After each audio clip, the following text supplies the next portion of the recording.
साहेब, एक काल वेगळा प्रकार महाराष्ट्राच्या राजकारणात बघायला मिळाला. तुमची आणि एकनाथ शिंदेची पहिल्यांदा भेट झाली.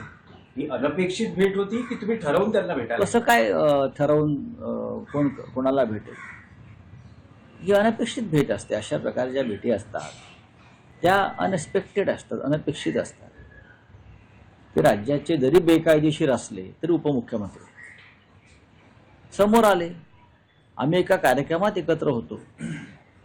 आता आपल्या विचाराची नसलेली व्यक्ती त्या कार्यक्रमाला आले म्हणून त्या कार्यक्रमावरती बहिष्कार टाकण्याची विकृती आमच्यामध्ये नाही ना. माझा कार्यक्रम झाला होता, ते समोर होते, हाय हॅलो झाला आणि आम्ही निघून गेलो. त्यांनी नमस्कार केला, तुम्ही नमस्कार. एकेकाळी तुम्ही जिथे आहात, ज्या घरी, त्यांचं जाणं येणं होतं. एकेकाळी ते आमचे सहकारी होते, जवळचे मित्रही होते. हे सत्य आहे ना, हे सत्य आहे. आता त्यांनी पलायन केलं तर आम्ही काय करणार? आम्ही आहोत तिथेच आहोत. असं आहे की जे नीतिमान आणि निष्ठावान असतात त्यांच्यासमोर जे पळून जातात त्यांच्या नजरेला नजर ते भिडवू शकत नाहीत.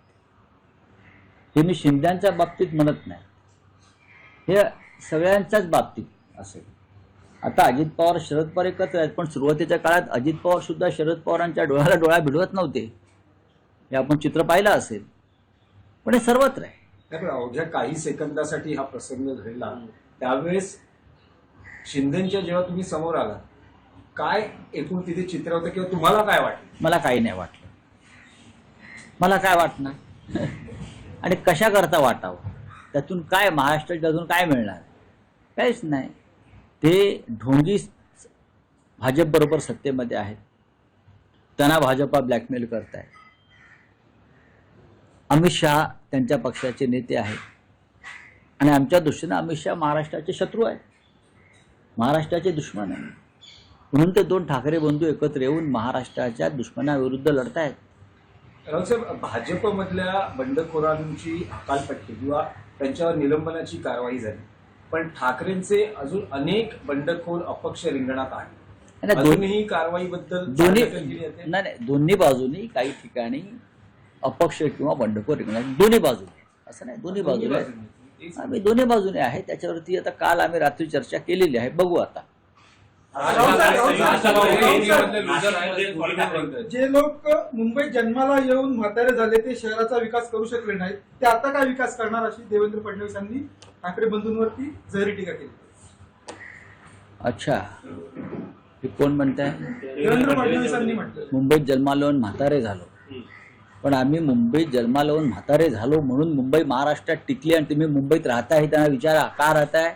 आम्ही मुंबईत संघर्ष करून म्हातारे झालो, बरं का. आमची एक आधीची पिढी स्वर्गवासी झाली, शहीद झाली, म्हणून तुम्हाला या मुंबईमध्ये बसून महाराष्ट्रावर राज्य करता येते मिस्टर फडणवीस.